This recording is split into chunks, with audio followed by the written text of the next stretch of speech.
Praise the Lord. കർത്താവിൻ്റെ ധന്യ തിരുനാമം വാഴ്ത്തപ്പെടുമാറാകട്ടെ. ഞാൻ ക്രിസ്തുവിൽ സ്നേഹിക്കുന്ന എല്ലാ ദൈവമക്കൾക്കും 11-ാം മാസത്തിൻ്റെ 11-ാമത്തെ പ്രഭാത വന്ദനം കൂടെ അറിയിക്കുന്നു.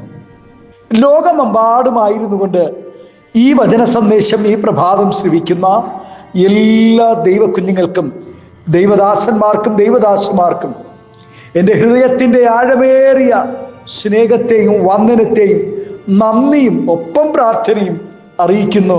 പ്രാർത്ഥനയോടുകൂടെ ഈ പ്രഭാതവും ദൈവസന്നിധിയിൽ അടുത്തു ചെല്ലാം.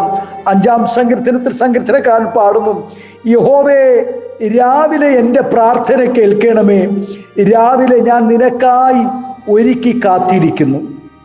ദൈവം സകല ചരാചരങ്ങളുടെയും ദൈവമാകയാൽ അവിടുന്ന് മനുഷ്യരുടെ മാത്രമല്ല മൃഗങ്ങളുടെയും പക്ഷികളുടെയും ജീവശ്വാസമുള്ള സകല പ്രാണികളുടെയും പ്രാർത്ഥന കേൾക്കുകയും അവരുടെ നിലനിൽപ്പിന് ആവശ്യമായ പ്രാഥമിക ഘടകങ്ങൾ എത്തിച്ചു കൊടുക്കുകയും ചെയ്യും.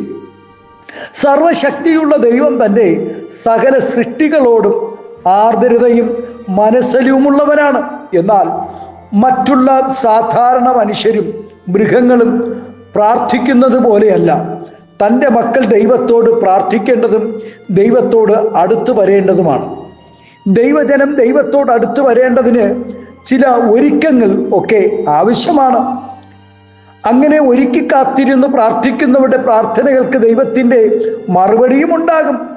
ചിട്ടയായ ഒരുക്കമില്ലാതെയും ദൈവസന്നിധിയിൽ വരുന്നത് കൊണ്ട് യാതൊരു പ്രയോജനവും ഉണ്ടാകുന്നില്ല.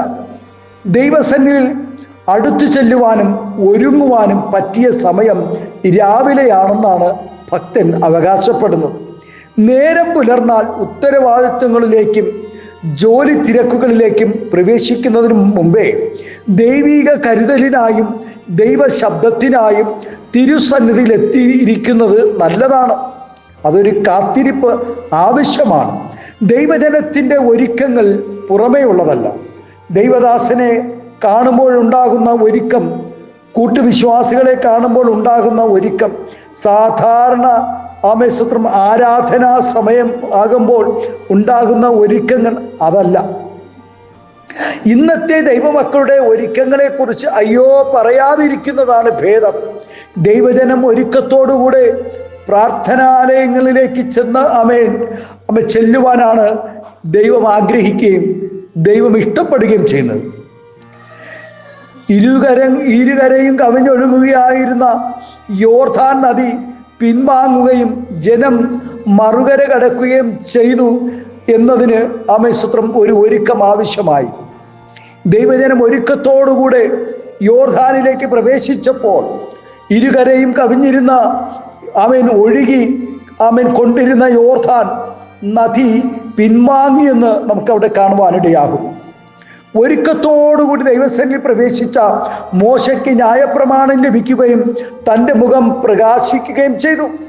3 ദിവസം നിനവേ പട്ടണം ദൈവസന്നിധിയിൽ തങ്ങളെ തന്നെ താഴ്ത്തി ഒരുക്കിയപ്പോൾ ദുർമാർഗങ്ങളെ വിട്ടുതിരിഞ്ഞ് ആമേസ്വത്രം എന്ന് ദൈവം കണ്ടപ്പോൾ അവർക്ക് വരുത്തുമെന്ന് പറഞ്ഞ അനർത്ഥത്തെക്കുറിച്ച് ദൈവം അനുതപിക്കുകയും അനർത്ഥം നീക്കി അവരെ വിടുവിക്കുകയും ചെയ്തു. ആകയാൽ പ്രിയ ദൈവ പൈതലേ, നാം എല്ലായ്പ്പോഴും ആത്മീയ വിഷയങ്ങൾക്കായി ഒരു ഒരുക്കം ആവശ്യമാണ്.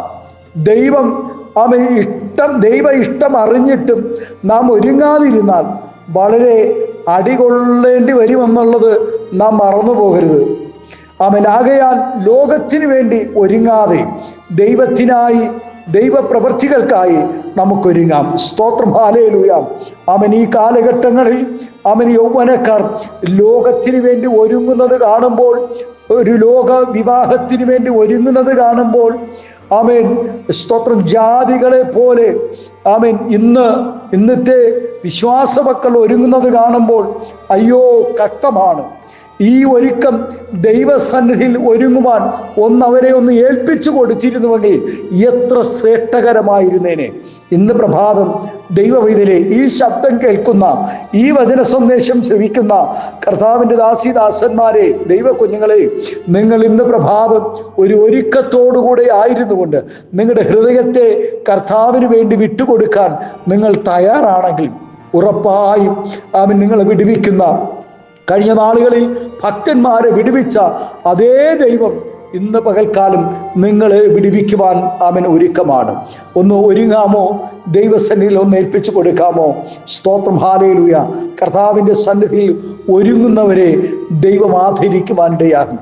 ദൈവസന്നിധിയിൽ സമയത്തെ വേർതിരിച്ച് ദൈവസന്നിധി തന്നെ താഴ്ത്തി ഏൽപ്പിച്ച ഒരു ഹന്നയുടെ പ്രാർത്ഥനയുടെ മറുപടി ആമേൻ സ്തോത്രം ദൈവം നൽകിയതുപോലെ അവന് എസ്തേർ അവൻ ഒരുക്കത്തോടുകൂടെ ദൈവസന്നിധി പ്രാർത്ഥിച്ചപ്പോൾ, രൂത്ത് ഒരു ഒരുക്കത്തോടുകൂടെ ആമേൻ സ്തോത്രം ഹല്ലേലൂയ ബോവസിന്റെ കളത്തിൽ അവൻ ഇറങ്ങിയപ്പോൾ ഒരു വീണ്ടെടുപ്പുകാരൻ അവൻ വെളിപ്പെട്ടതുപോലെ ഇന്ന് പ്രഭാതത്തിൽ നാം ഒരുങ്ങിയാൽ നിശ്ചയമായും നമ്മെ ഉയർത്തുന്ന ഒരു ദൈവം ഉണ്ട്. സംശയിക്കേണ്ട കുഞ്ഞെ, ഈ പ്രഭാതം ഒന്ന് ഏൽപ്പിച്ചു കൊടുക്കാം. കണ്ണുകളടയ്ക്കാം, പ്രാർത്ഥിക്കാം. പരിശുദ്ധ പിതാവേ, സ്നേഹവാനായ ഞങ്ങളുടെ നല്ല ദൈവമേ, അനുഗ്രഹവും പ്രശാന്തവുമായ നല്ല പ്രഭാതത്തിനായി നന്ദി നിറഞ്ഞ ഹൃദയത്തോടെ സ്തോത്രം ചെയ്യുന്ന ഭക്തൻ പാടിയതുപോലെ, യഹോവേ രാവിലെ എൻ്റെ പ്രാർത്ഥന കേൾക്കണമേ. രാവിലെ ഞാൻ നിനക്കായി ഒരുക്കി കാത്തിരിക്കുന്നു. കർത്താവേ, ഞങ്ങളുടെ ഈ വചന സന്ദേശത്തിൻ്റെ ഒരുക്കം, ഈ കേൾക്കുവാൻ വചന സന്ദേശം കേൾക്കുവാൻ തങ്ങളുടെ സമയത്തെ വേർതിരിച്ച് ഒരുങ്ങി കാത്തിരിക്കുന്ന ദൈവ കുഞ്ഞുങ്ങളുടെ ജീവിതത്തിൽ ഇന്ന് പ്രഭാതം ഒരു വിടുതലിൻ്റെ പകലായി, അനുഗ്രഹത്തിൻ്റെ പകലായി, സമാധാനത്തിൻ്റെ പകലായി, പ്രാർത്ഥനയുടെ മറുപടി ലഭിക്കുന്ന പകലായി സ്വർഗം മാറ്റണമേ എന്ന് പ്രാർത്ഥിക്കുന്നു. എല്ലാവിധ നന്മകളാൽ നിറയ്ക്കണം, അനുഗ്രഹങ്ങൾ പകരണം, ആശ്വാസം പകരണം. കർത്താവേ, രോഗികൾ സൗഖ്യം പ്രാപിക്കണം. കടഭാരങ്ങളിലായിരിക്കുന്നവരുണ്ട്, മാനസിക നിരാശകളിലായിരിക്കുന്നവരുണ്ട്, അവരെ എല്ലാം സ്വർഗം വിടുവിക്കണമേ എന്ന് പ്രാർത്ഥിക്കുന്നു. സമാധാനവും സന്തോഷവും സ്വർഗം നൽകും, അത്ഭുതം ചെയ്യും, മഹത്വം എടുക്കും. യേശുവിൻ്റെ നാമത്തിൽ കൃപയോടെ പ്രാർത്ഥന കേൾക്കും സ്വർഗീയ നല്ല പിതാവേ. Amen, amen. Thank you. God bless U.